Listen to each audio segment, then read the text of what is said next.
The Brunswick-Glynn County Joint Water and Sewer Commission meeting for Thursday, September 20th, 2018 will come to order. Commissioner Turnipseed will lead us in the invocation, and I'll lead us in the pledge. If you don't mind rising and bow your head. Our dear Heavenly Father, we thank you for this day. Father, we thank you that we're able to live in a free country where we can meet like this and do the work for the people. And Father, we thank you for the Joint Water and Sewer Commission. We just ask your guidance in this meeting, that we would understand the customers' needs and we would just strive to meet them in the most equitable way we can.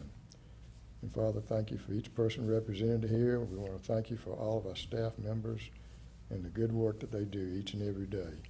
Be with each one of them, and we want to particularly be with the staff member that's on their way to the hospital right now with an issue. And we thank you for the love you've shown us, and help us to just glorify you in everything we say and do. It's in Jesus' name we pray. Amen. I pledge allegiance to the flag of the United States of America and to the republic for which it stands, one nation, under God, indivisible, with liberty and justice for all. All right, we have a public comment period. Do we have anyone for public comment? Okay. Ben, please step forward to the microphone and state your name and address. My name's Ben Grantham. The address that I'm concerned about is 33 Tiffany Estates. This subdivision was platted in 1974. It was originally on the city of Brunswick's sewer and water. I've talked to Bill Powell.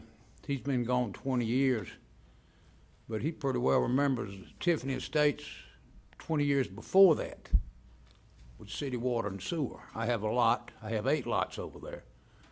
This lot is metered. It's got Georgia Power Service and a sewer line. And they're telling me I have to spend $9,000 to get a tap-in fee. This is not a new lot. It's been developed and should have been grandfathered in with the city of Brunswick. Why would the meter be there and the sewer line and Georgia Power Service? So that's my complaint, $9,000. Mr. Grantham, you're saying it already has water service? It's got a meter there, yes, sir. And I have 8 lots there and never had this problem before. But 32's got sewer and water, 34. I'm right in the middle with a meter, sewer line, Georgia Power Service. Did you give Ms. Free back there the address you're talking about again? Yes. Well, no, you're getting it, aren't you, Janice? We'll check that out. If there's already service there. Been there for 40 years, sir. And there's currently an account, a water account. No, there's not a water account. That's What are we talking about getting for this location? $9,000. No, I mean, what are you getting out of the $9,000? You need a tap fee. You already got sewer service and water service. What is it? They won't turn it on. I've tried to apply. Lot 21, I applied. Fine, sent $150, and they turned the water on, and everybody's happy. At the same time, I applied for 33, and there was all kind of roadblocks. It's got water meter and sewer service. I even gave them the serial number of the water meter. All right. We'll follow up on that outside. I appreciate it, sir, and Yes, I sir. won't take up any more of y'all's time. Thank you, Ben. Thank y'all. All right, we have employee recognition for certificate presentation. Commissioner Harvey and Ms. Barnhart from TSI. Thank you, Mr. Chairman and board members. A couple for you today to say all days are good, some is better than others. And Mr. Henry Earl Tilson here.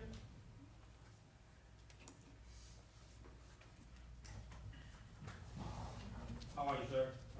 Okay, I want to just tell you that Supervisor? Yes, sir. Yes, sir. How are you doing? Okay. Superintendent? Sir. Yes, sir. Okay. I always say only the best comes to the joint water and sewer Commissioner, and we have continued employment with you to be with us, and also get your certification, as a wastewater collection system operator. And by virtue of this certificate has been issued by the state of Georgia, it says the Georgia State Board of Examiners for Certification of Water and Wastewater Treatment Plant Operators and Laboratory Analysts recognizes the following JWSC employee. Mr. Henry Earl Tilson says this employee is now permitted to practice as a wastewater collection system operator in the state of Georgia and is entitled to all the privileges allowed under the Registration Act of Georgia. I said before, all of the best come here. You have a good supervisor, good superintendent, it's a good organization to work for. We're looking for nothing but good things from you, sir. Thank you. All right.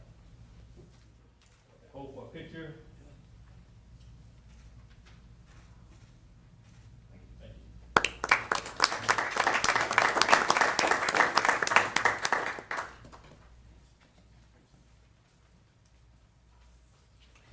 We have another one here. Mr. Matthew Samuel Lane.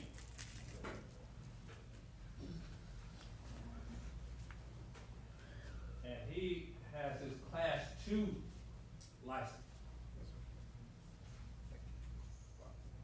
Supervisor? Superintendent, am I bad? Either way, he's super. You are super. This is, Mr.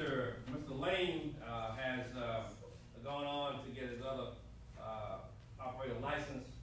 In other words, he has taken on upon himself to get even more responsibility, and by the state of Georgia, this certificate says that.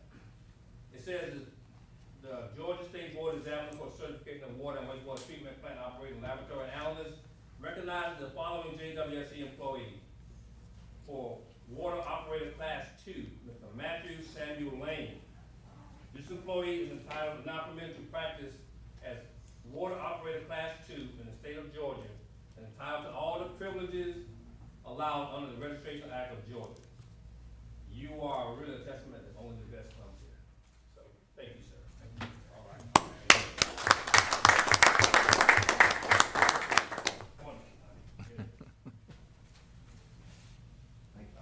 Thank you. All right. Thank you, Mr. Chairman.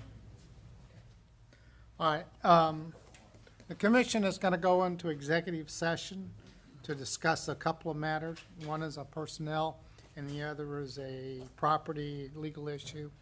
So, could I have a motion to go into executive session? So moved. Second. Second.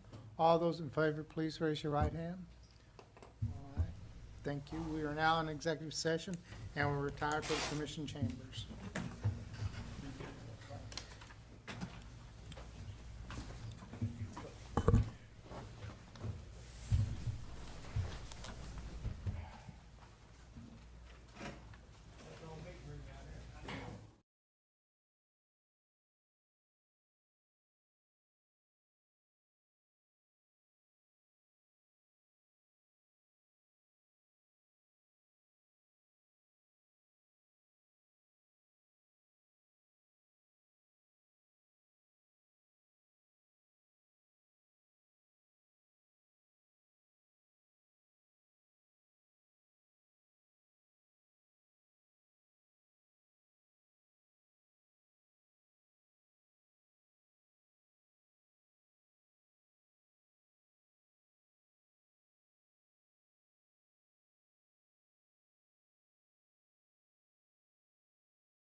missing Ben and Cliff. All right, everybody went to the bathroom real quick.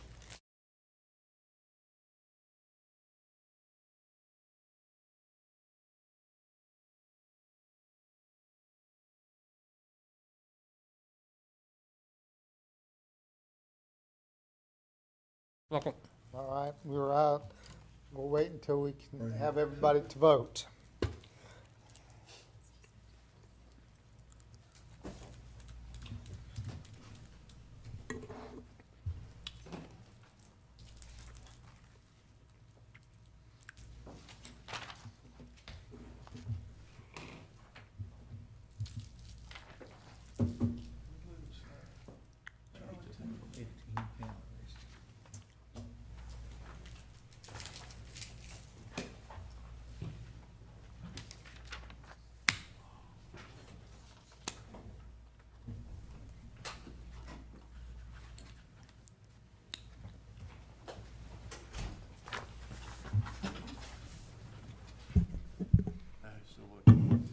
Okay, commissioners that are rejoining us at this time, there's been a motion and a second to come out of executive session. Call a vote for it now. All those in favor of coming out of executive session, please. We are now out of executive session. Mr. Chairman, I'd like to make a motion that we table approval item number 3, SPLOST 2016 North Mainland Phase 1 change order. That's second, okay. All those in favor, please raise your right hand. Motion's approved. I need a motion on the contract. Do you have that written, Charlie? Add to the agenda first. Oh, yes, we need to add to the agenda. Thank you, Charlie. A motion to approve, or a motion to, approve the chairman to enter a contract with the executive director for his services for next year. We need a motion to add the Add executive the director's item. contract to the agenda Agenda, okay. for approval. So moved. Second. All those in favor, please raise your right hand. Okay. I believe the motion that Make a someone motion to award the contract, to offer the contract, offer the contract, and if accepted, to authorize the chairman to execute that contract. whatever he said. Second. All right, all those in favor, please raise your right hand.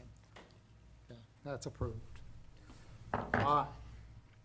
We are now to what is on the agenda as approval, item 1, the minutes from September 6th, 2018. When you're satisfied that the minutes are as accurate, but they I make a Mr. Chair- motion to accept the minutes from September 6, 2018, regular meeting. Second. all those in favor, please raise your right hand.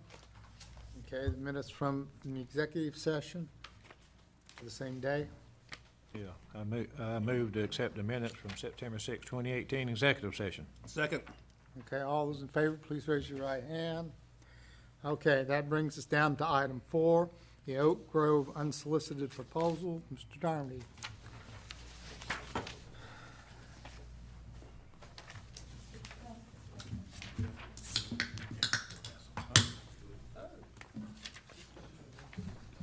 Yes. Yes. Yes. Good afternoon, Commissioners. What you have before you today is another unsolicited proposal. This one pertains to Oak Grove Island, a project that Carolina Holdings Group Partners has envisioned out on Oak Grove near the, I think it's at the marina. But essentially, lift station 4132 is existing yet non-functioning JWSC pump station located on Hermitage Island in North Glynn County, west of 341. As I mentioned, the developer is contracted to purchase property owned by Oak Grove Island Limited, which is governed by the Oak Grove Island Plantation Planned Development, which is not connected to the public sewer system. The developer wishes to extend public sewer system from 4132 as part of its plan to develop the property. The developer proposes to fund and contract for the necessary improvements to provide public wastewater service to the property.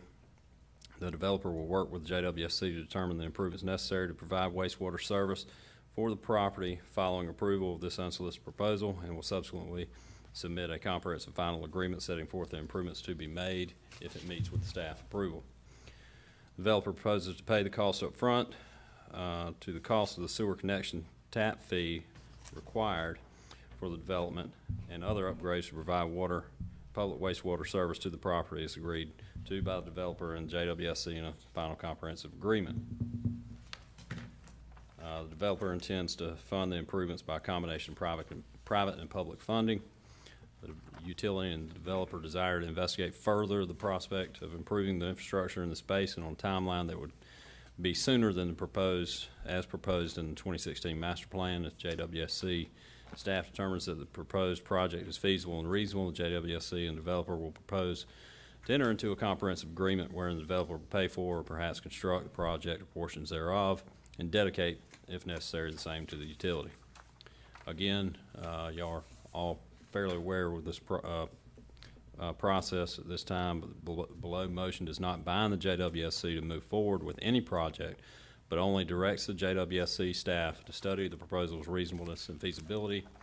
Of course, the developer is submitting a fee in accordance with the unsolicited proposal policy that will assist in offsetting the staff time it will take to evaluate the proposal.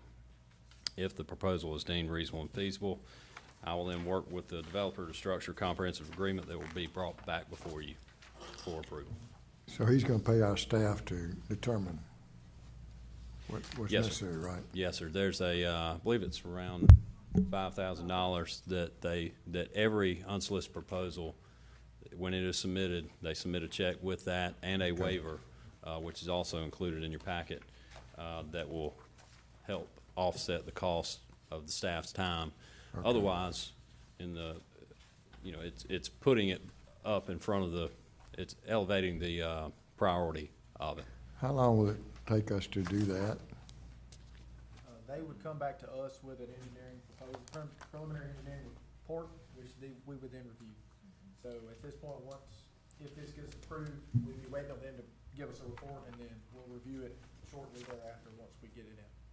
So Okay. very short term, once they turn it in. Did you say that check is so it effectively elevates it to the priority list? That what I heard? Well, no, it's not on our priority list, so so effectively the staff is not spending time on it at this time. But by giving us the check, that enables us to not take a hit in elevating it in priority to at least look at it. And this pump station's been there quite a while. It has pump in it, it's not operating anything. So it'd be a good benefit to get it in operation. It doesn't have a pump in it. It does not have pump in it? It's just a well well. Okay, It's in good shape. It's been yeah. mothballed for some time.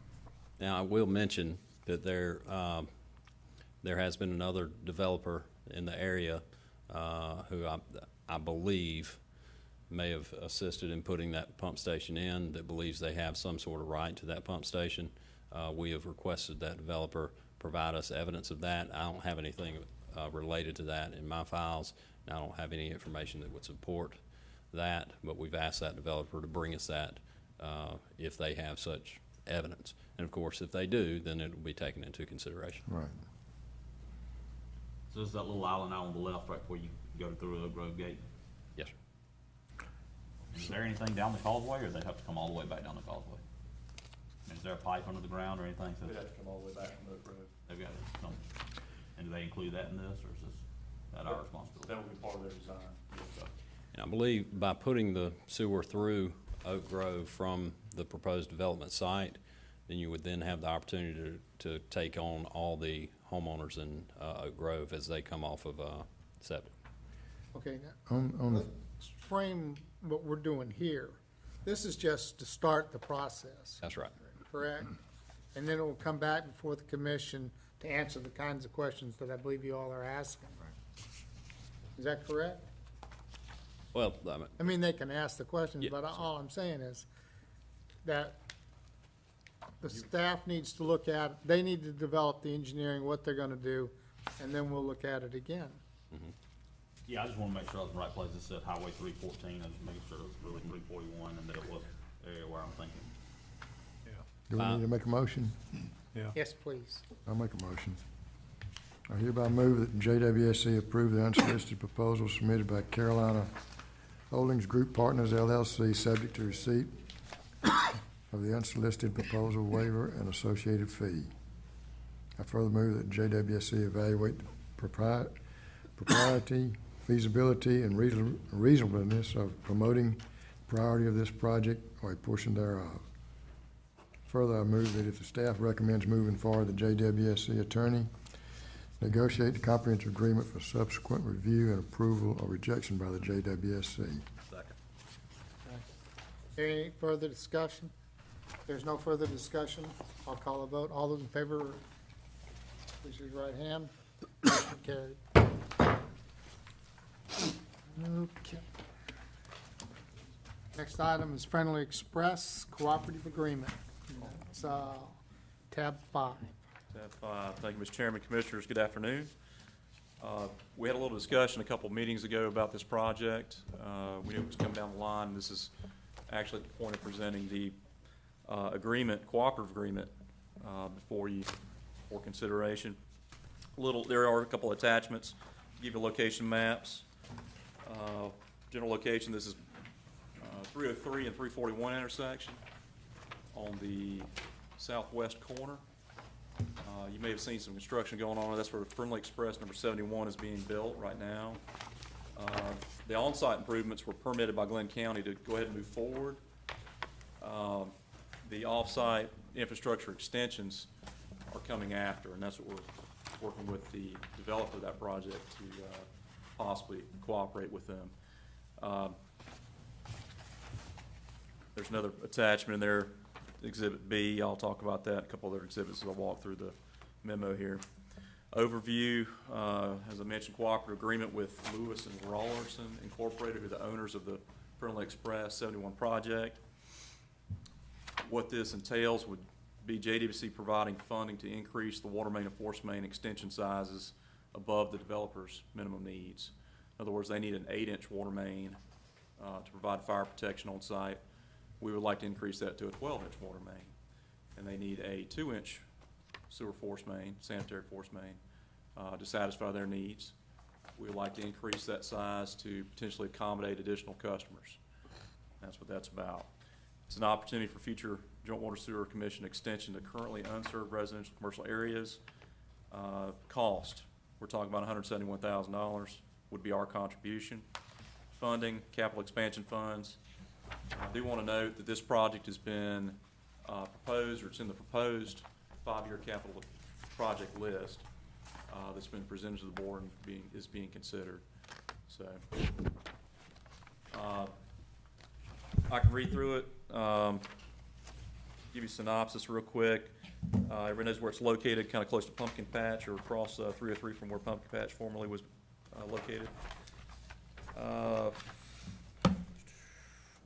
The project owner is willing to allow Joint Water to contribute the difference in funds to increase the water main from 12-inch diameter and the force main to 4-inch diameter.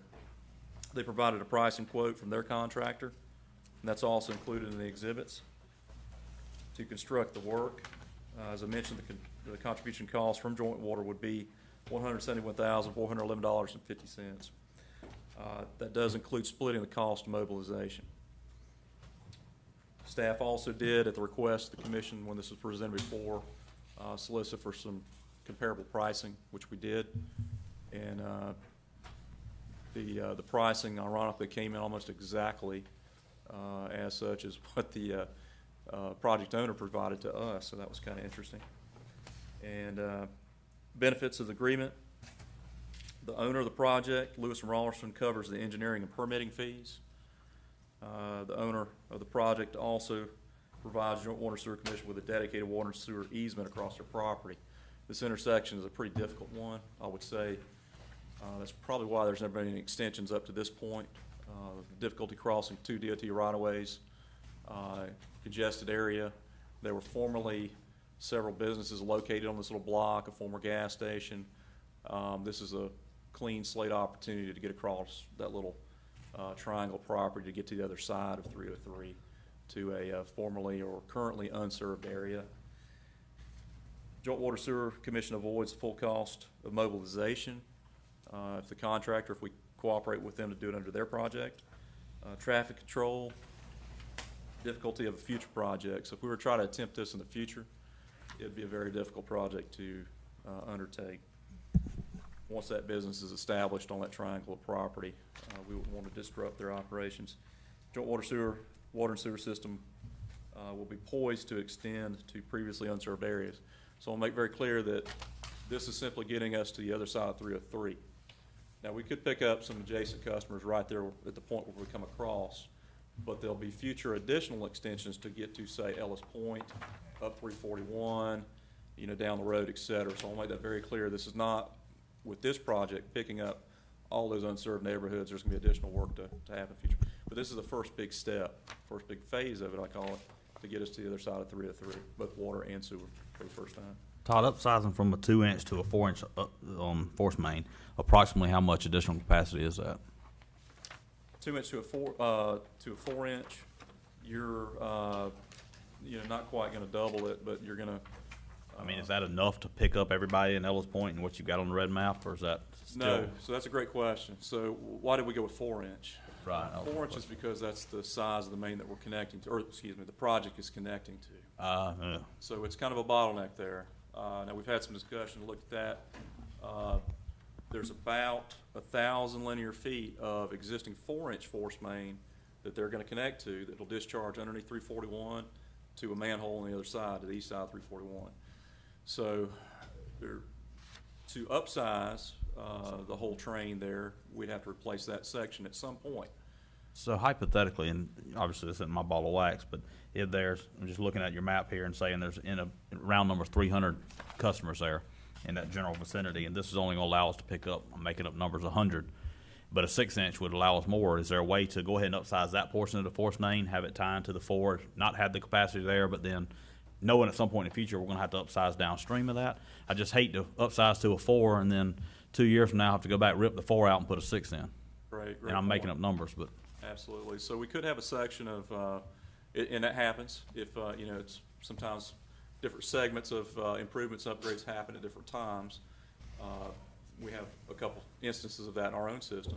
You'll upsize because of the opportunity, the section up above, to a larger size with anticipation of some point expanding the downstream. So that is a good point. It makes sense to me to either upsize what we think it'll need to be for the future or don't upsize at all and, not spend any money towards upsize now, just replace it with what we need it to be for today if we're going to have to update to a 6 or an 8 at some point in the near future, or just go ahead and do the 6 right now, which would probably be my recommendation anyhow.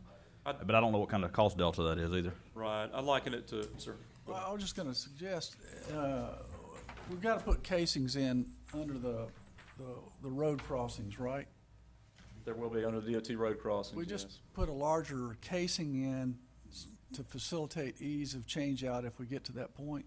But that 4 is going to have to go away anyhow in a couple of years in order to get all of Ellis Point, which is kind of on our radar. Then why not just go ahead and make it the size it needs to be? Will Right. a 4 handle Ellis Point? A 4 will handle a large amount of flow to grab everything up in there, of course. Generally, larger is better up to a certain Okay, point. now, let me ask you this question. I believe there are at least 2 seafood companies over there that process shrimp and Correct. other seafood. If they choose to have public sewer, because I assume they don't have it now, They don't. They do not. That's correct. would the will the 4-inch handle if they chose to get on public sewer? We would have to investigate to see what their contribution would be. We'd have to find out the details of their operation. They're on a septic tank now. Well, like Todd mentioned, if we put a 6-inch in, I think we have the money to put a 6-inch in. Right. And that bottleneck would not be a big problem. And that way we could serve not only those things he's outlined in red, but everything to the west of 341. Because every bit of that would love to come in, I'm sure. And I think we probably need to do a study to at least see what it's going to cost to serve Ellis Point. And so we can get back to the residents there, because they've approached us about that. Absolutely, they have.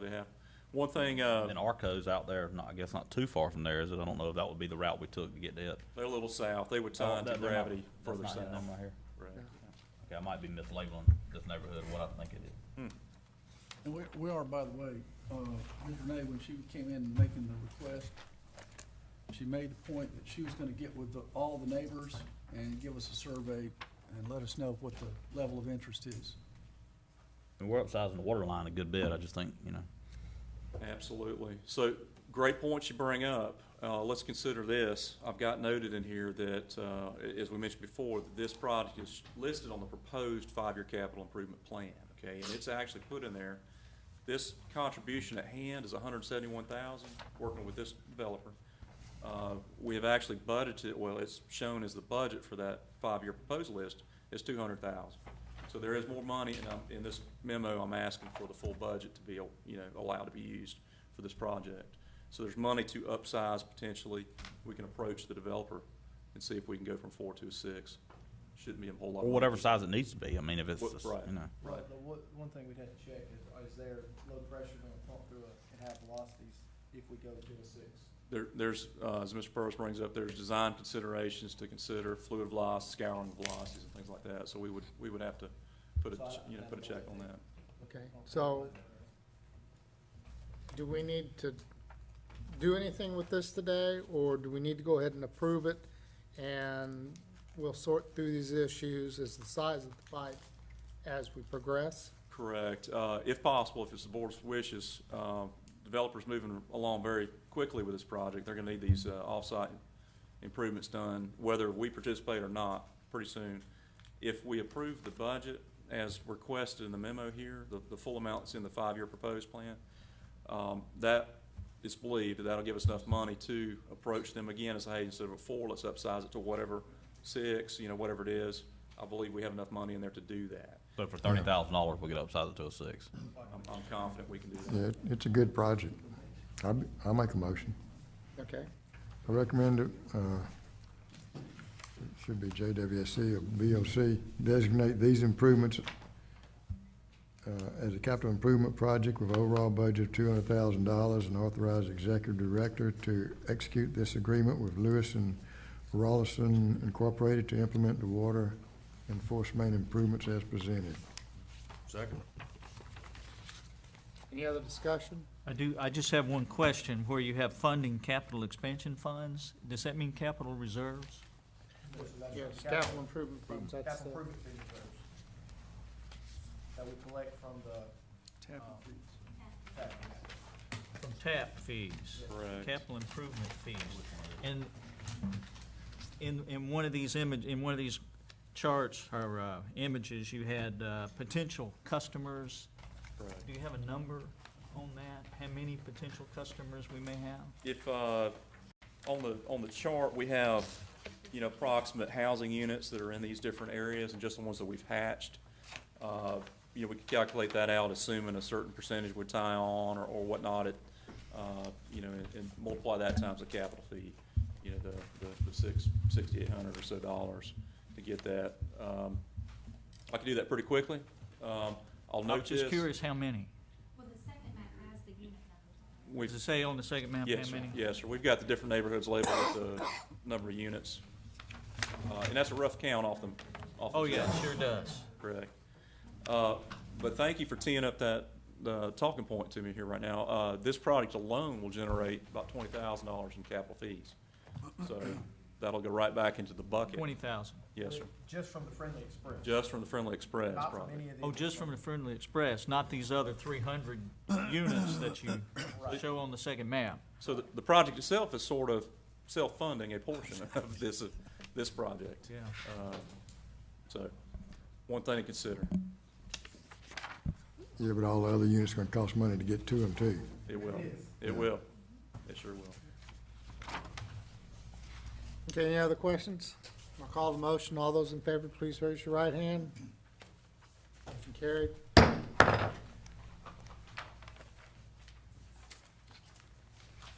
right, next item is contract for Mary Ross Park sewer repairs. Ms. Crosby, item 6. Good afternoon. Before you, you have a approval memo request for a construction award. What this is some work to the lines between Mary Ross Park at Bay and F Streets, I believe. We conducted an RFP and solicited bids for this. We only have one bidder, Griffin Folsom. The amount is $100,006. What this is going to do is, I believe there's some proposed improvements to the structure and the grounds at the park itself. And so while that's occurring, we'd like to go in and take care of some defects that our CCTV crews have identified in the lines there. It was approximately 400 feet of pipe that they looked at there from manhole to manhole, and there's a map, if you'd like to refer to that as the second attachment of the area work we're talking about. We've talked to the city officials and also CSX, and they're aware of the proposed construction. Luckily, that construction is going to be outside of the CSX right-of-way, so that'll help from the permitting side and the ultimate cost of the project. But this repair has to be completed before we can do any trenchless repairs, and the city can begin their upgrades there. So timing is of the essence. And so obviously one of the questions we ask when you only get one bidder for a project, we got feedback from two of our regular contractors that sort of bid on this size work for us, that the timeline that we're looking to get this project completed in doesn't line up with some of the other work that they currently have going on, because we're looking to do about a 3-week turnaround on this job. And because of the amount that it is, that's why we're bringing it before you. It's not a capital improvement project. This will be coming out of operating budget, if anybody had that question. So it'll be, our repaired infrastructure, our purchased infrastructure repairs budget this is coming out of. And the reason we bring it before you as commission is because of the amount. Just understanding the process, when we only have one bid, do we at least do a takeoff to verify that it's kind of in the ballpark what we expected it to be? Yes. And this is? It is. And so one thing that is different on this project than some of our projects, occasionally repairs of this nature, we would actually contract the paving as part of our monthly paving patches, and instead we just want an all-for-one package and have the contractor take care of it all. So the dollar estimate on this, whenever that threshold that we needed to bring it before you guys. So that's why we're here today with it. Just one question that I would probably start asking on contractors from now on. Griffin Folsom Construction, how have they performed for us in the past? They've performed for us. They actually recently completed the Harrogate project for us, and also they did the Urbana project in the city. So we've had good performance from them. So they met the schedule, No, they've had their ups and downs, like every other contract. change orders, cost overruns? And one thing Change orders on the Harrogate project, no. Time, yes. Oh, and one of the things I was going to say too, normally a repair of this nature, sometimes we would do it ourselves, but the pipe, the depth of it in this case is very, very deep, and so we actually don't have the equipment that will go that far down to do this type of repair.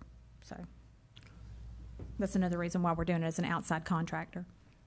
The video shows a lot of other issues in the pipe, and we're talking about lining that in the future. Yes.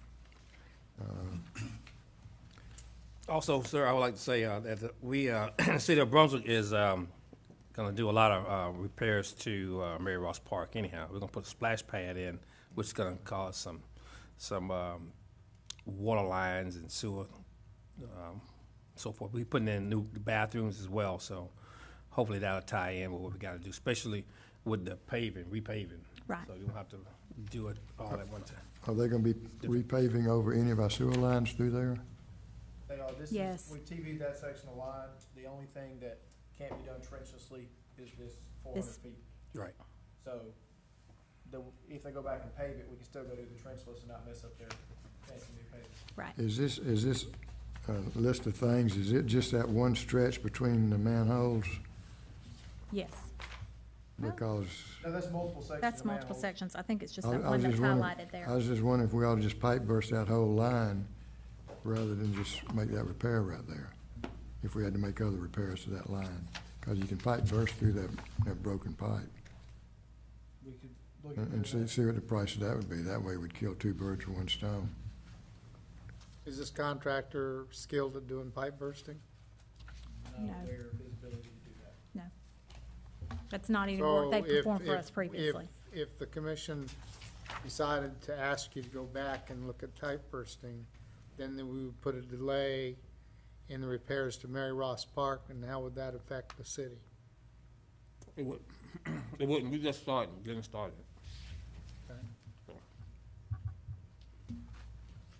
Now, then, we already issued an RFP and accepted the bid. Yes. What size would you want to be interested in pipe bursting to? Whatever size it is right now.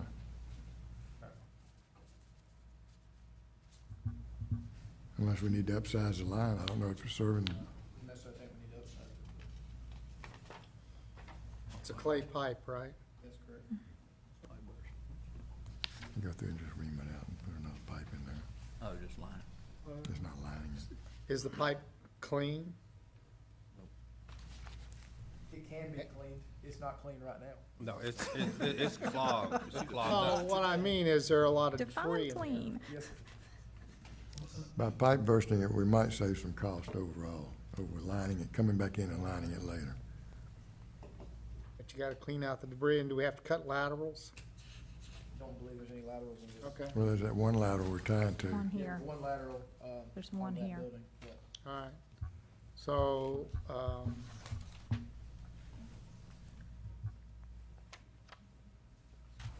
I guess, do we have a motion to approve this, or a motion to table? For more information. Well, if we're gonna do something different, I think we might as well table it. If we're gonna ask them to go back out again. If not, I'll say go forward. I don't know what are we trying to do here? Are we trying to? Well, If we're not gonna line the pipe for several years, then we can just go ahead and do this. But if we're gonna line it right away, It's that's, not, this section is not currently on the capital plan for lining. okay. But we will have to go back in there one day. We just didn't wanna, if we go back in 3 years, cut 3-year-old pavement. We'd rather get 10 Well- years out of your pavement at a minimum. I would rather. Well, I mean, based on what I see, if we don't have to line it, then it's gonna be cheaper to just do this. Yes. Yeah, it doesn't have to be lined right now, but. Yeah, and that way it's over with, and then Yes, sir. 10 years from now, we might line it. Something like that, yes, sir. Mr. Chairman, I'll make a motion then. I move that approval be granted to award the contract for construction to Griffin Folsom LLC for the sewer repairs for Mary Ross Park at Elf Street and Bay Street. Solicitation number 19-003 in the amount of $106,000. I have a second. Okay, is there further discussion? No further discussion, I'll call for a vote. All those in favor?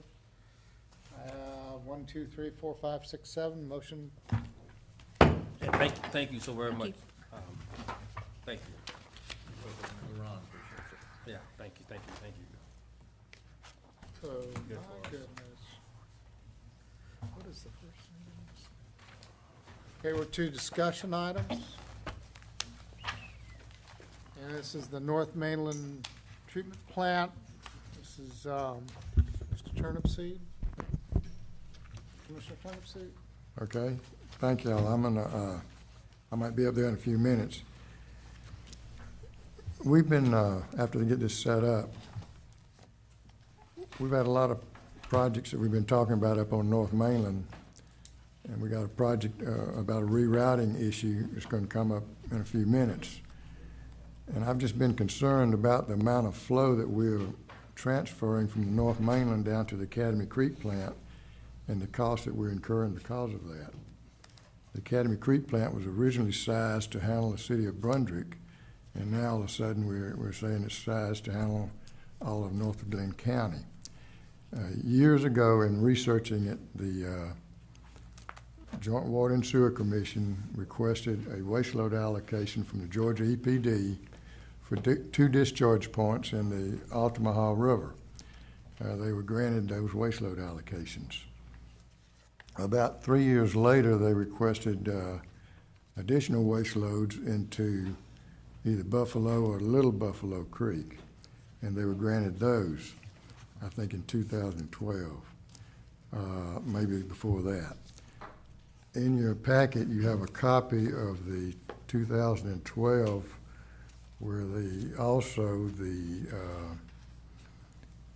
EPD had approved the anti-degradation review concerning a 5 million gallon a day plant up there. The anti-degradation review is done to make sure that it's more feasible to have a direct wastewater discharge to a stream than it is to do land application. A part of that was to have a public notice posted, and a copy of that's in your packet. And then on these waste load allocations, the commission has continued to get those extended because they're only good for a year. And in your packet is a copy of the April 3rd, 2018 letter, where all 5 waste load allocations have been concurred with for another year. So what I wanted to bring to the commission's attention and for a discussion is, what do we think as a commission is the timing that we need to take so far as, or do we even want to consider building a North Mainland plant? Now, the engineer for this commission back at that time had estimated to be $17 million, and that was for a 5 million gallon a day plant. A 5 million gallon a day plant would have a population equivalent, it would serve an equivalent of 50,000 people. So I think that's a little oversized for what we're talking about. What we don't want to have is another Southport where we have a plant so oversized and all of that. But let me go to the poster up here and point out.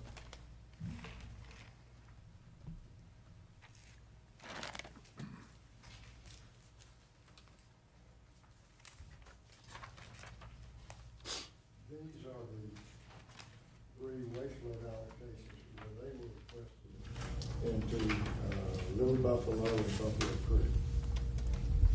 These are the 2 waste load allocations that were originally requested in the Altamont River. So EPD has approved us studying to discharge in any of those locations, and they've said that the stream is adequate to do that. The treatment conditions in each one of these will be about what we have to treat at Dunbar Creek at the present time. Now, over here, this is I-95, that's exit 38. This is the spur. It goes up, it ends up here at the pump station 4134, but I'm not sure we have anything connected to it right now. Now, over here, this is Canal Road, and this is the airport over here, Flintseat, and here's 4110, a pump station we were talking about in a few minutes, about rerouting and bringing it all the way down to the Academy Creek plant. Now, and all of that is sized to handle trade winds, all of this other development, if we want to handle it that way. Bearing in mind, though, that the Brunswick infrastructure, the city of Brunswick's infrastructure, which is our infrastructure now, was sized to handle Brunswick and its future growth, infill development, and everything else. So those lines are not adequate to continue handling all of this. This is where the growth of the county is probably going to occur, the majority of the growth. So I'm saying that, and in previous reports, in the master plan, going back to 2011, we've been talking about a North Mainland treatment plant. Someplace in here would be a good location for a North Mainland treatment plant, if we can buy the land. This is an excellent discharge location in the Altamont River for the North Mainland treatment plant. And what I would propose is that we have the engineer that's done the studies before they had talked about some sites over here. These are properties that run like Plum Creek. But that was when they were looking at something over here. If you think about the development, this is a lot of marshland over there. There's not going to be a whole lot of development. There'll be some there. But this plant can serve all over North Greenland, and it can even serve some of this over here on this side of I-95. And what I wanted to talk about is, let's talk as a commission, do we want to proceed with the North Greenland plant? Now, it would take about a year to get it permitted, to get the permits issued.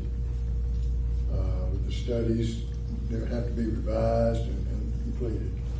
Obviously, we'd have to buy the property.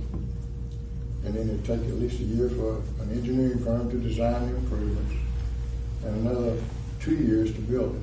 So we're looking at 5 years probably, realistically, before it'll be in operation. But if we don't proceed with that, or if we say we don't want to do that, we need to be prepared to spend an awful lot of money in the future, continuously from now on, tearing up Brunswick streets, putting in larger lines to get to the Cabot Creek plant. Eventually, the Cabot Creek plant's going to be overloaded. It does have some potential right now. It's got 6 million gallons of additional flow capacity. Okay, what did you say this plant was gonna be? What's that? How many gallons? Well, in the initial studies, it was 5 million gallons. I think that's too much. How much do you think it should be with 50,000? 50,000. Oh, 50,000 people. Okay. It's 5 million. It's 5 million, and you're But proposing? how long do we think it's gonna take to have 50,000 people in this area? Well, I guess what I'm looking at is Academy Creek has 6 million gallons available, correct? Right. So that's gonna, I don't think Brunswick is gonna grow 50,000 people. Yeah, but you got so many lines going a long distance to get to Academy Creek. That's Yeah, one. but what's the flow time? 3 days, what Henry said last time. I talked about it last time. I don't. What's the flow time, Hendrick? It's about 7 miles. 7 miles from 4110. The longest one they got is what, 9 miles, Todd? So it's probably 24 hours to 48 hours. Thought y'all said 3 days last time, Andrew. By the time it went down 17 with different pump stations. Is it 3 days on that leg? Down 17? Okay. My apologies on that. What? So what I mean is that going to be in the system that long, and because you got the potential for smell. That's the only thing I think. Other than that. Well, let me throw something up here we're gonna be dealing with. You're talking about building a plant that might be operational if everything flows well in 5 years. I understand talking about how long it takes to get a fluid from that area out there now in the current lines to wastewater to Academy Creek. But the Glynn County Board of Commissioners has given the Joint Water Sewer Commission $15 million, most of that money, to develop capacity in that area. And it's not to develop capacity that can be treated in 5 years.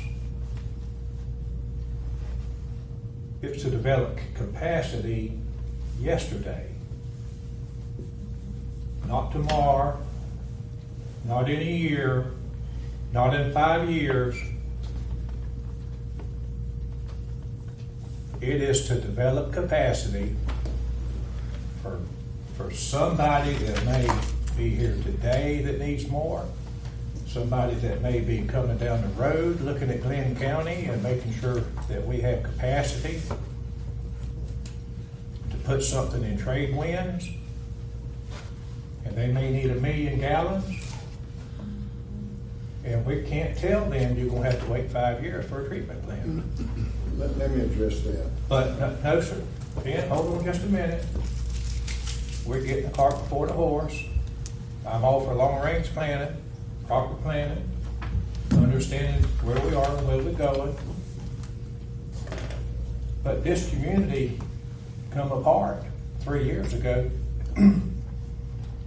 We talked this afternoon, about lawsuits we were facing. And some issues we had with contractor and substantial completion and getting the lawsuits off our butt. And you know how we got the lawsuits off our butt? By part of this money that was given to Joint Water and Sewer to create capacity so these folks would be satisfied. but that was only part of the capacity we gotta create. Commissioner Brown, I agree with you, but what money are you saying that Glynn County give to the joint for water and sewer? $15 million in SLOSS. Well, it wasn't necessarily just give it to them. Wasn't they authorized to have it? Huh? Are we authorized to have it? Authorized to have it. What do you Yeah, mean? what, $15 million? I mean, so much. I mean, you. Are we authorized to have it? Isn't this organization authorized to have that? I mean, to join in with Yeah, but we don't have the freedom to use that money other than what we said we were gonna do. And we said what, for capacity? Yes. Yes, Well, but it was very specific as to how we was gonna do it. It was not to build a new plant. It's not to build a new plant. So have we used that money yet?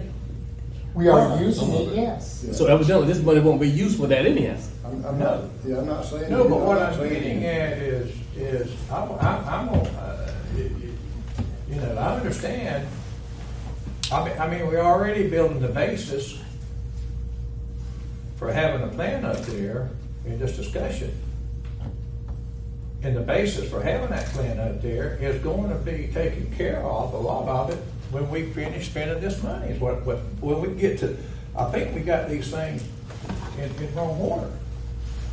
You know, we're going to increase capacity of that area once we direct staff to move forward with design and, you know, we're gonna do it. Right, but we're gonna flow it toward Academy Creek. That's It's gonna have to go to Academy well, Creek. that may be fine, but what we saying also is that in the future, 5 years from now, we're gonna need some more out that way. And You may not need it. well, When you and increase- again, you may, who knows when you build that up? It may be Academy Creek may be, Yeah. you know. And Southport was built because we needed a bunch of capacity Yeah. down there. Yeah. And we can't fill it up. Yeah, and this all sounds fine and good, but I have listened for, ever since they went back and put the first sewer line out there for the animal kingdom, about all the growth coming. Oh, it never came. Exactly, it ain't never come, and it's not gonna come there anytime soon. Wow. It's not coming, so. May not, I don't know. Well, it just ain't, it ain't coming. Commissioner Turnsley, Let me say one, I was just curious, I mean, with the fourth main, you pump both ways, right? yeah, So would this give us redundancy if something happened in a hurricane, wiped out Academy Creek?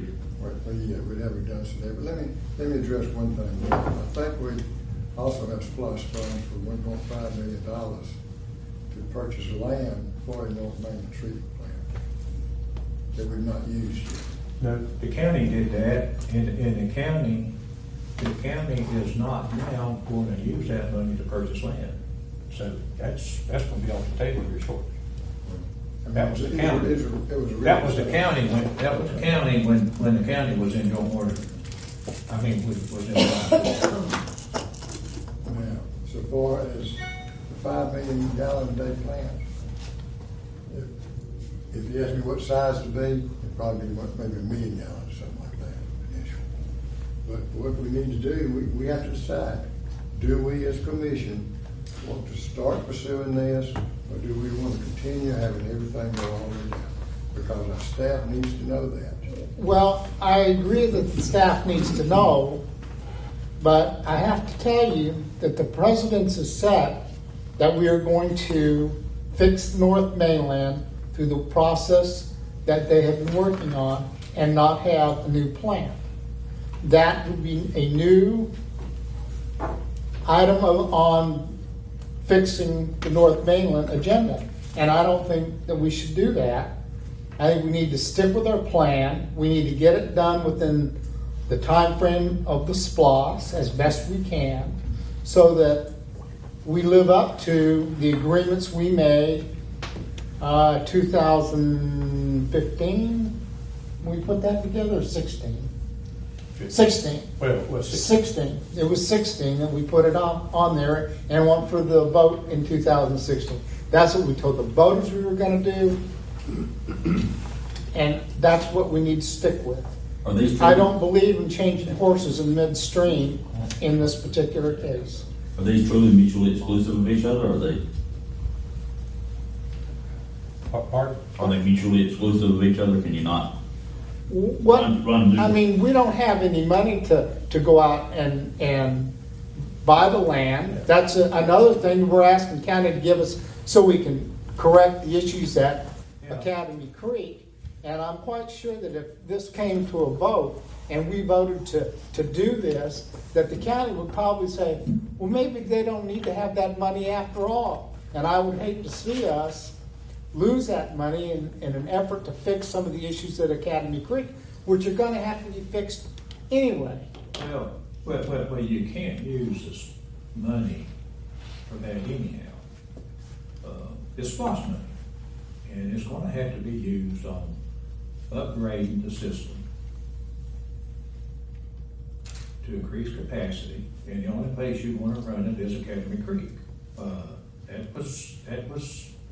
That's what was in place when all this money was decided on, and that's where we're gonna have to go with it. Now, that's not to say sometime in the future, if we decide to put a wastewater treatment plant up there, we can't reverse those flows, maybe redirect some of that. But I will also say that as far as Academy Creek and Brunswick,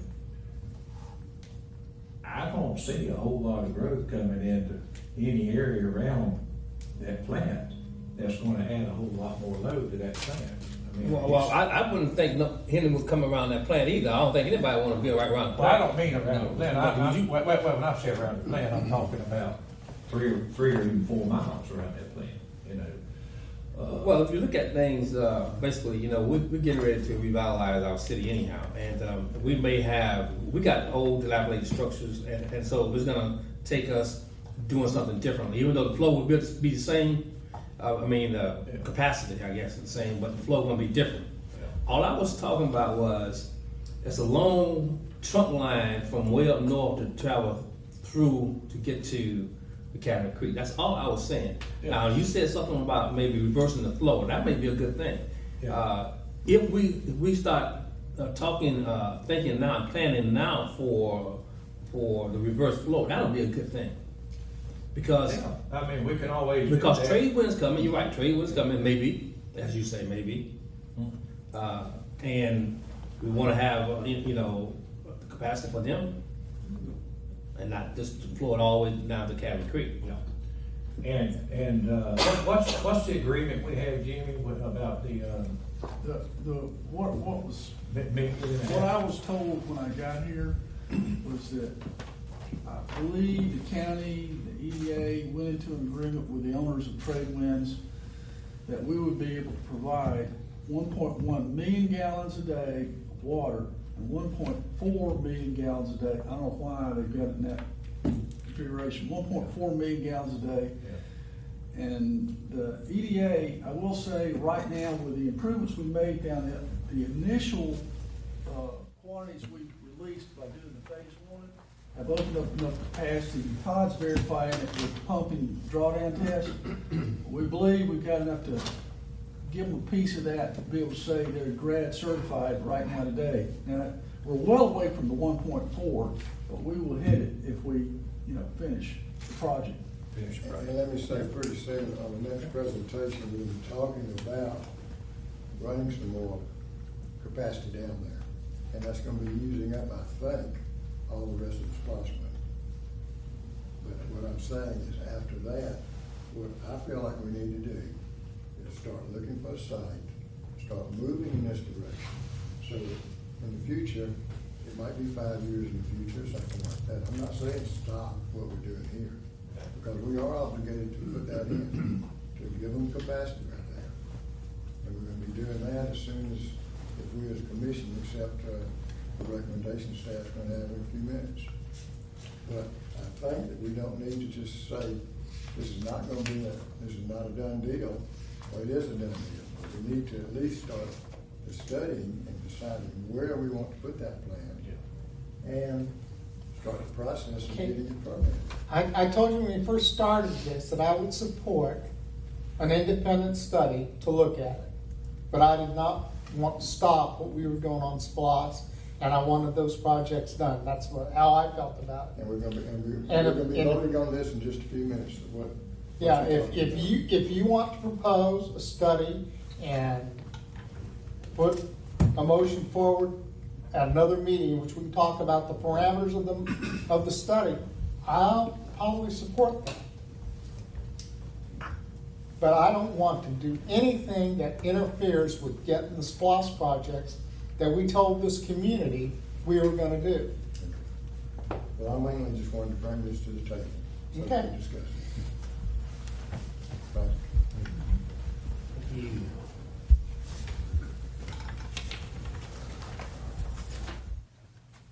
Okay. SPLOST 2016. It's been a good day.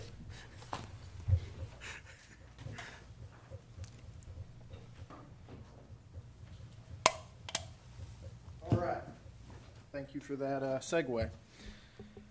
We spoke a couple of weeks ago at the August capital planning workshop about a potential routing option for the North Mainland SPLOST project from lift station 4110 down Harry Driggers Boulevard. At that time, the proposed option was to then take that force main into lift station 4036 near B&W Grade Road and take a dedicated force main from 4036 all the way to the Academy Creek wastewater plant. It'd be about a 7.5 mile combined force main length. One of the commissioners asked us to take a look at ways to reduce odor problems on the long force main. Long force mains do have a history of having odor problems. As we know, we have odor issues in the county already, and we didn't want to further those through this process. So staff went back and looked at it, and we were running a couple of options. At the first option we went, which we presented in August, did not handle some downstream gravity problems below 4036 and below 4035 that drained directly into Academy Creek. That work was still going to need to be done eventually either way, because those are older lines, large diameter lines that have a substantial amount of defects and I&I coming into them. So that's about $4 to $5 million worth of work that was going to have to be done eventually.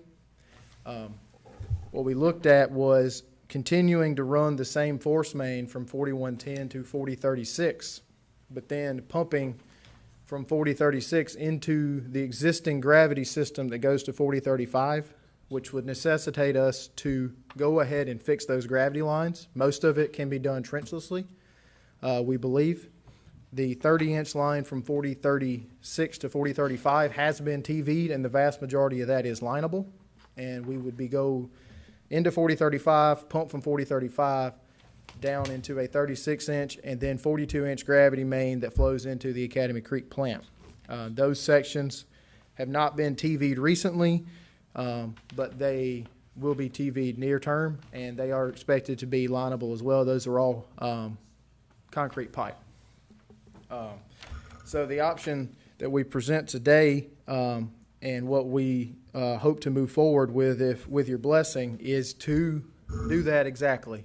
Go ahead and TV that downstream section, move forward with the trenchless repairs with the cured in place piping, and reroute the force main into lift station 4036, and then which would require an upgrade of lift stations 4036 and 4035 to handle the increased flow. At a later date, if it is deemed necessary, we could always go back and put that force main in from 4036 to the plant. The odor problems that could be associated with that long force main would be lessened if it was running fuller pipe and didn't have as long a residence time. So we believe that pumping into the 30-inch gravity downstream of 4036 will hold our capacity for quite some time. This option still allows us to stop continually pumping across the airport. The force main will remain in the ground. If we do this, we would fill it with water just to make sure it didn't collapse on us, and it would be ready on the off chance we ever needed it for an operational issue. So it still completes that option, that pro of getting out of the airport full time. We would, with this as an existing route downstream of 4036, the only new route would be down Harry Driggers Boulevard and across Glencoe Parkway. Most, if not all of this work could be completed in Glynn County right away and would not need additional easements, which is always a benefit. This would allow us to meet the full 1.4 million gallon per day capacity requirements for trade winds. Half of that would be going to lift station 4110, the other half going to 4105. Gravity mains do have less odor issues than force mains do because it's constantly moving, and this would be utilizing our gravity system. This would still allow the phase one SPLOST upgrades to allow for additional capacity to maintain along Highway 17 coming into lift station 4048, which is right there on the side of 17. So it still allows us to have substantial future expansion abilities up Highway 17 to all those residential customers north of the golf course that currently do not have sewer. The only negatives staff sees with this would be the gravity down 341, the large diameter gravity that would have to be actually replaced and not lined, is going to be very deep and a very challenging install, but it needs to be done either way. This is a good option for us because we're fixing assets that need to be fixed and adding capacity to the system like the SPLOST requires us to do. We will get plenty of capacity. We expect to last somewhere in the neighborhood of 10 years at current projections. That's with the full 1.4 million gallons a day coming in trade winds. If we don't get the full 1.4, longer than that. So we're assuming that full 1.4 comes in. So also because the trenchless repairs would not have to be engineered, this reduces the cost of the project because that would not be going into the engineering contract. So the estimate to complete the repairs is $11.2 million. There's $8 million left roughly in the SPLOST, and then 3.2 would be coming from the expansion reserve.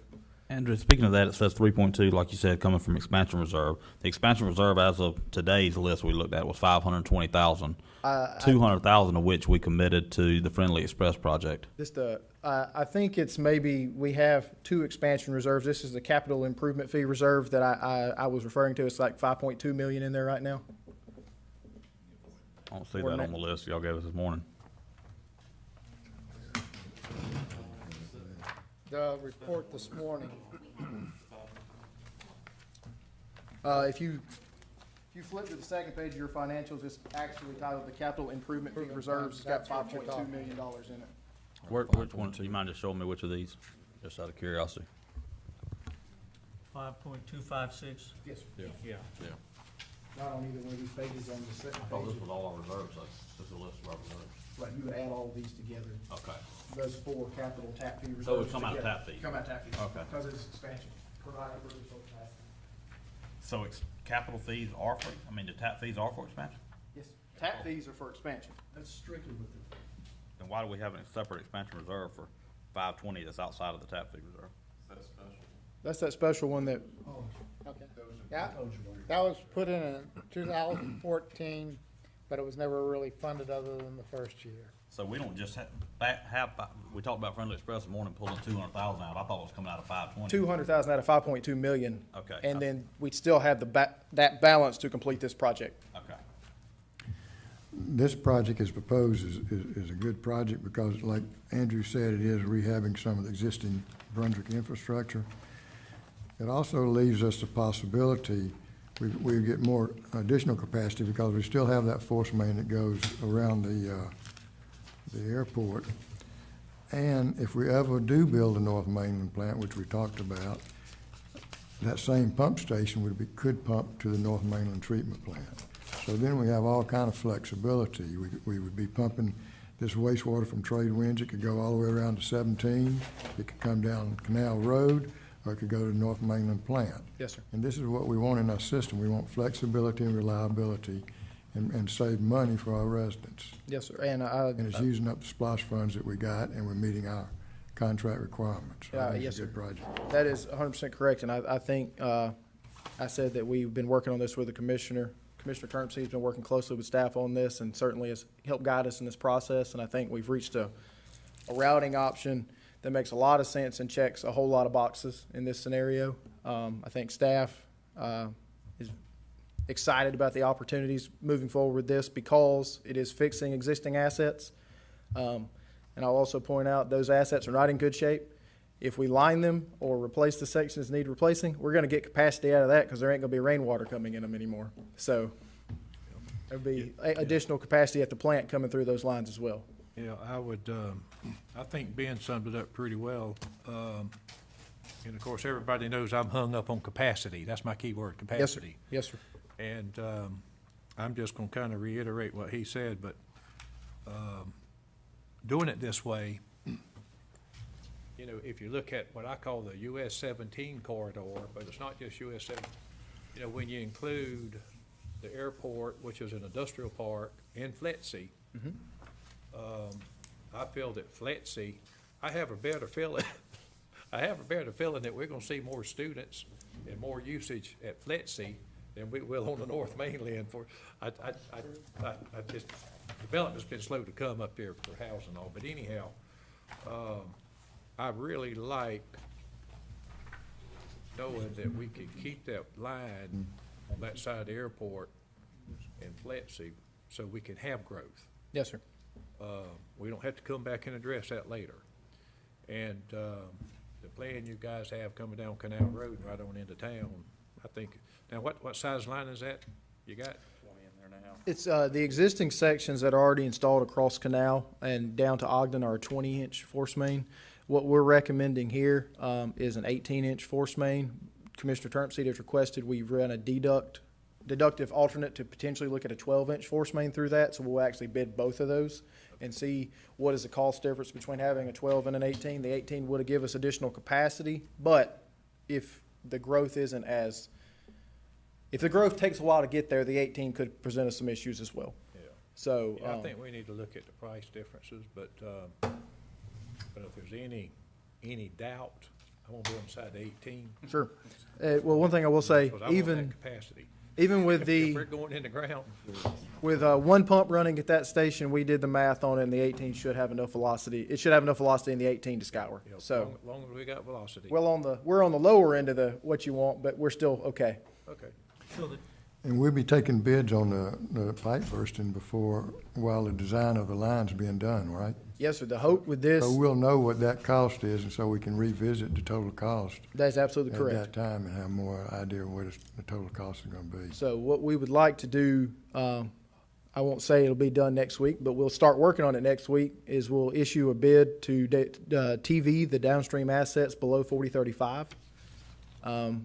That'll be the first thing we issue. Then we issue a bid for the downstream lining project of the 30, 36, and 42-inch pipes. And while that's going on, we'll have been going out for an RFP for engineering design of the force main. And we'll also have a unit cost in there for design of any downstream repairs that we find from the TV work.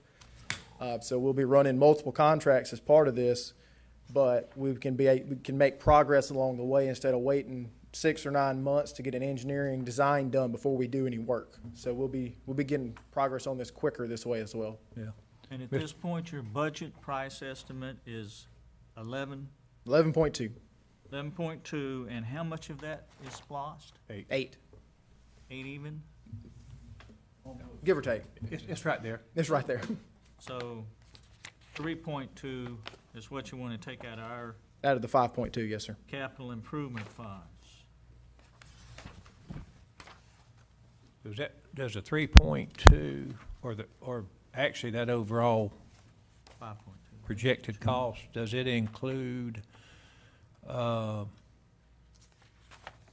if we go, the price it would cost to go with the 18? That includes the price for the 18, yes, sir. Okay. So if we don't go, it'd be a little less. Be a little bit less. But if, yeah. A little bit, a little bit. Yeah, it's not gonna be much, but, It's not going to be 7 figures difference. but after the pricing effort, you know, And what's if the, we say 18, I mean, it's covered. Yes, sir. It's covered here. Okay. what's the time frame we're talking about? Time frame to get the TV work done, we should be able to get that bid out, and we should have that TV work, would you say, end of the year possibly, to have that TV work completed? Lining could potentially start just after the first of the year, because we would run that at the same time, especially on the 30-inch. We've already got TV. We can go and get that started. Engineering RFP, we could probably, you're probably looking at, by the time you get the RFP out, review everything, it'd be over in November before we could bring that that to you. That'd be best case scenario, probably December or the first of the year on that. But that's just for the force main efforts. And for an engineering contract to do the force main and the pump stations, the design time frame shouldn't be that bad because that's fairly straightforward to lay a force main in open grass.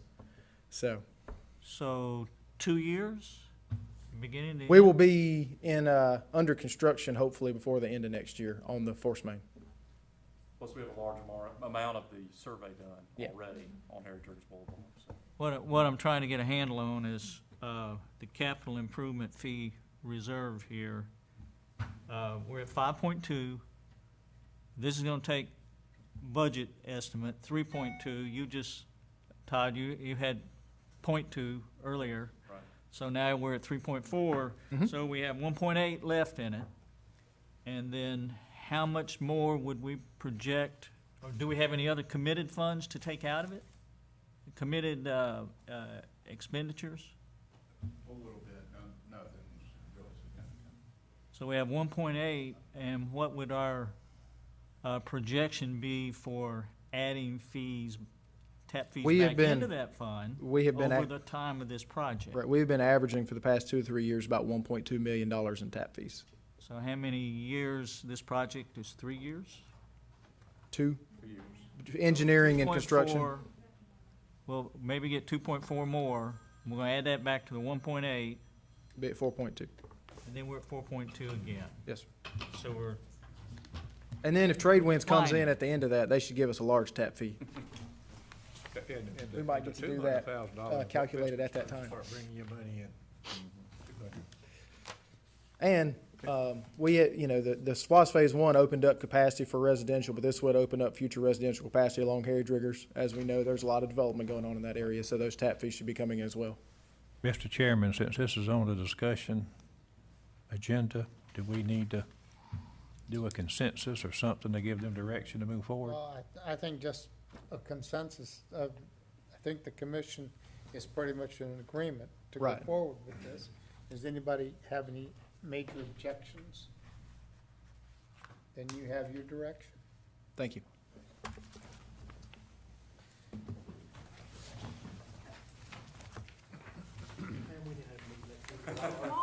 Tomorrow morning. All right, we're now to the August month-end financial report. Before Mr. Donahue starts, I want to say that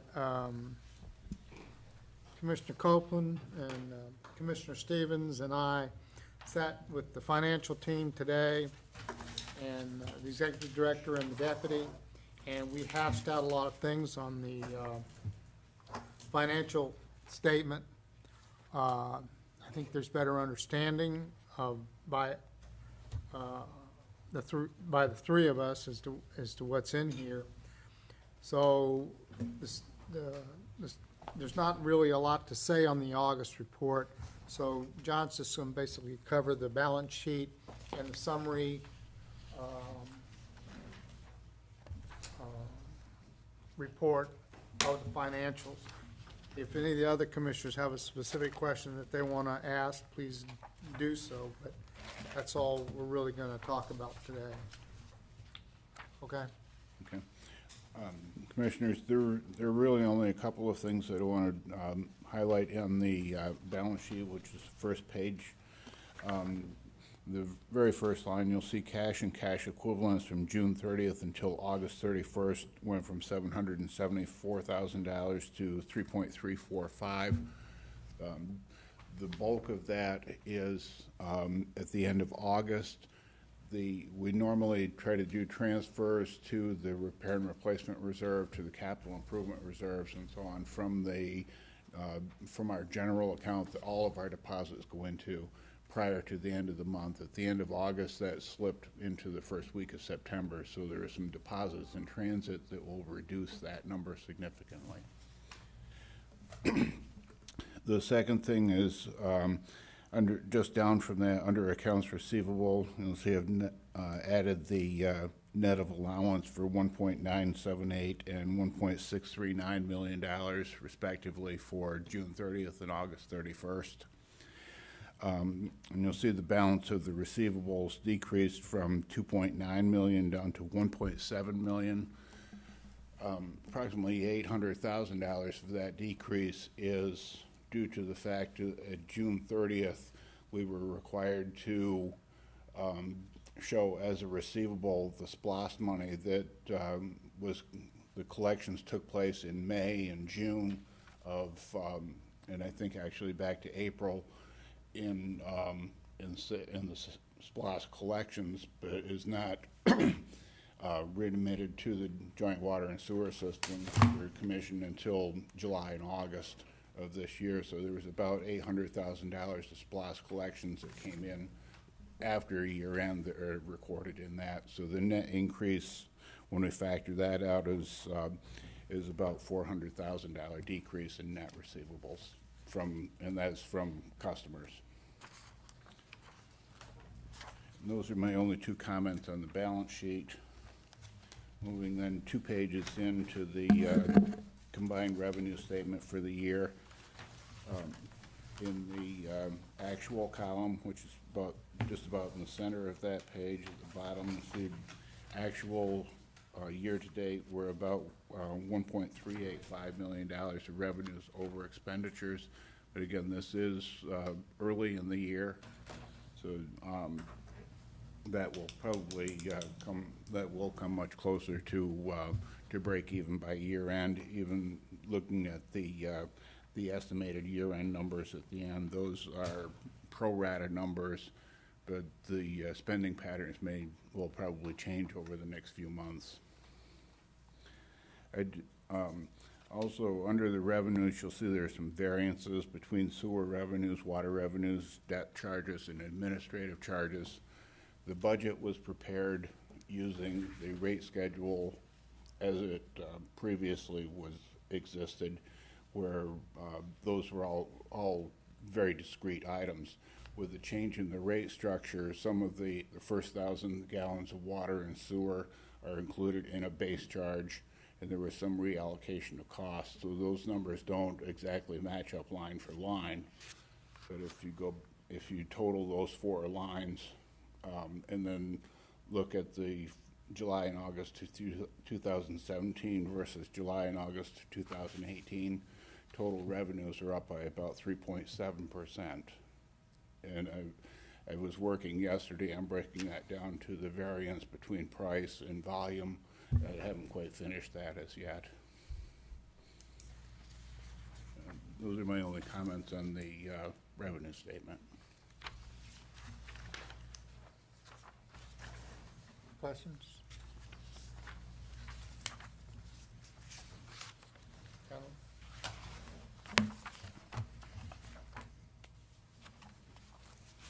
There's going to be some changes to the format that we'll discuss today, and we'll take a look at them next month. Yes, sir. We're going to try to work up some drafts of what they look like with the year-to-date, unadjusted year-to-date data, so you can take a look at them before the actual statements come out next month. Okay. Mr. Chairman, talking about changes coming up, you'd mentioned you and Commissioner Copeland, Commissioner Stevens. Are you all going to be sitting down again with him? I think that we may do this on an ongoing basis. Well, I think it's probably the best mix you could have and team from this commission to sit down with John. And what I'd like to see if we could do, maybe have a finance report where, I don't know, maybe keys in on things, if there's something funky going on from 1 month to another, something. Anomalies? Yeah, anomalies. Things that, if things are tracking like they ought to be tracking and all, great, and I don't, but, if y'all can look at that, if there's some way, y'all can look at that, think about that, and bring us back up. We actually. In fact, that was brought to our, I'm sorry, Yeah. John. We actually discussed that this morning, Commissioners. Andrew and I have been having some discussions about getting at least preliminary numbers out to the superintendents. Yeah.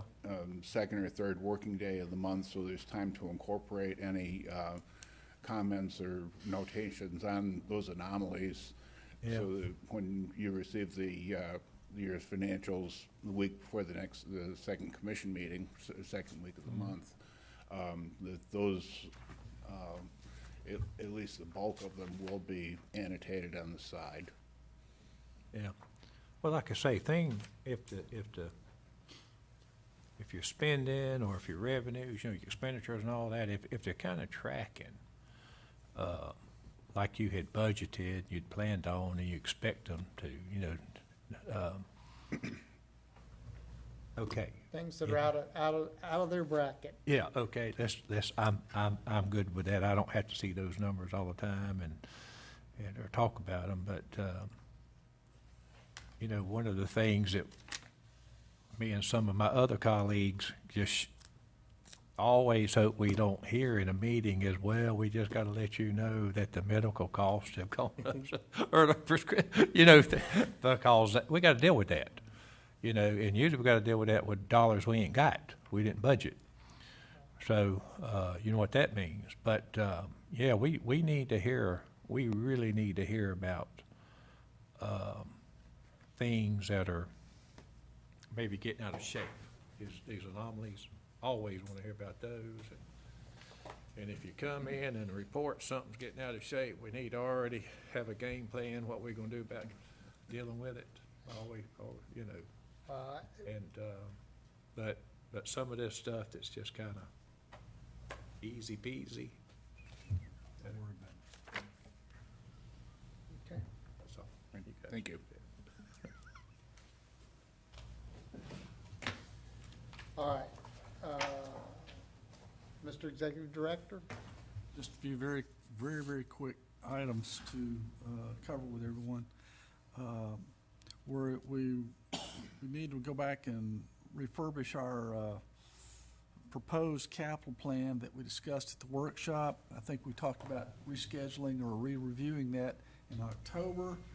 So the other things I've got noted here, I'll check with Pam, and as of this date, no changes to the hazard mitigation grants we applied for. We're still waiting to hear back on that from folks at FEMA.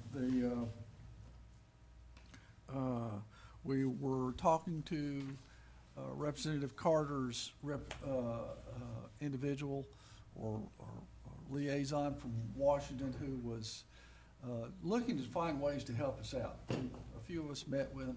To date, he's followed up with us, and we're looking to meet with the U.S. Department of Agriculture or CDBG representative, supposed to be scheduling in a day to come see us. In addition, the GFA folks from Atlanta, their main representative up there is supposed to be scheduling in a day.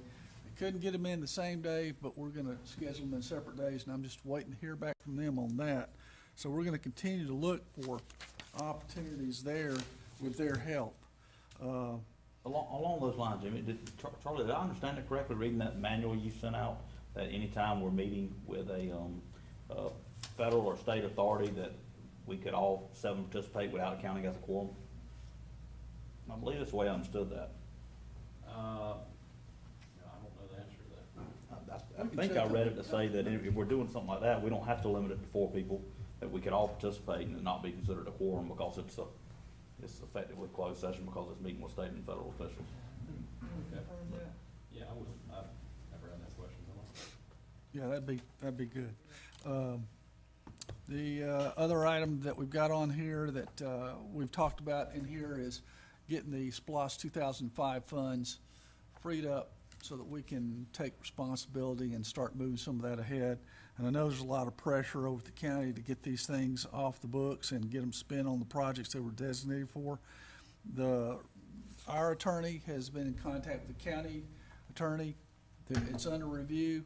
I'm sure as soon as they get time as soon as Aaron gets time to knock it out, it'll be on the agenda over there. We'll still be required to pass an operating agreement by all 3 entities involved. And what was the other document that we said we needed to provide? In order for the JWSC to manage the Mutual agreement? whatever's left from the 1.5 that was allocated for the North Mainland project, there has to be an operating agreement amendment, and then we have to enter into an intergovernmental agreement. Both of those have been drafted, and Aaron's reviewing them. Real quickly, Charlie, while you're on the microphone, would you give them a quick update on the Board of Education situation? Yeah, I was going to mention that.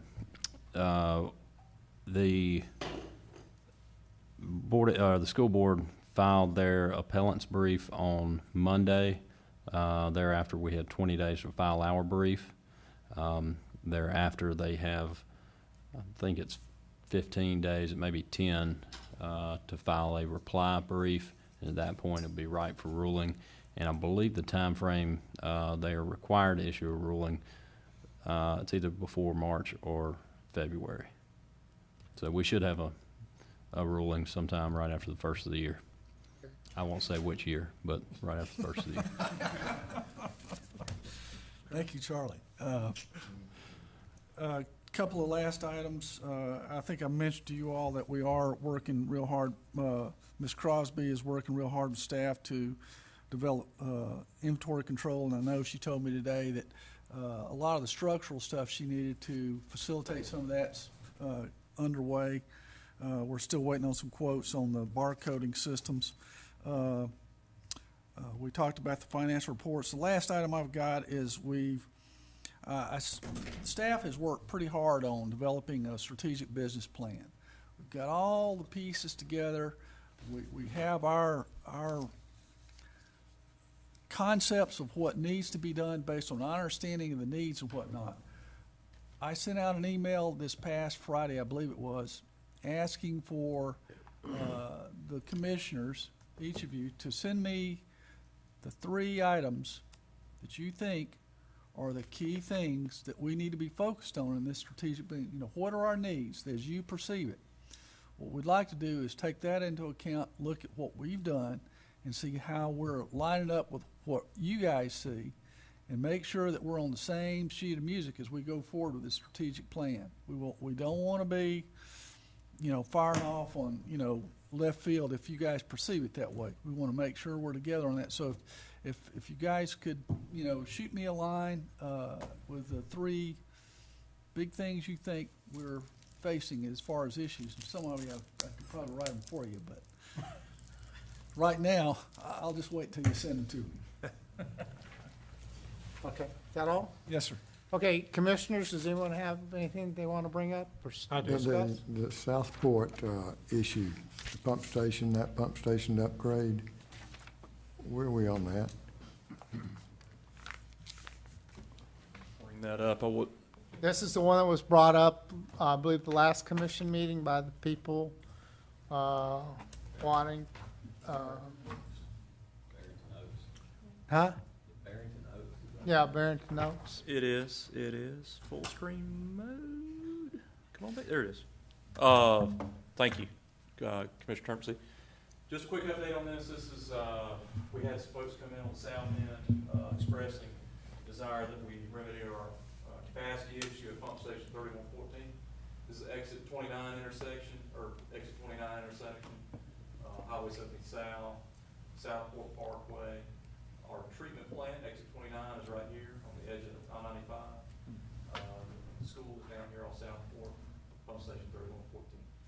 Clearwater subdivision, we had a meeting this week with developer that has bought the remaining properties, lots within there, and also the adjacent parcel that has some multifamily.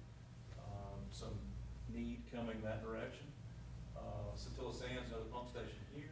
They all come down to Southport, they all dump into 3114 at the time. Force main from here to the plant. The restriction is 3114. Won't rehash the history on it. Proposed solution for that, we came with a quick and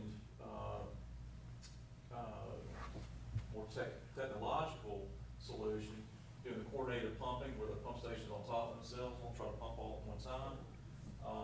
Another solution that we've come up with and explored, working with Commissioner Terpsey as well, is a force main extension, possibly, to relieve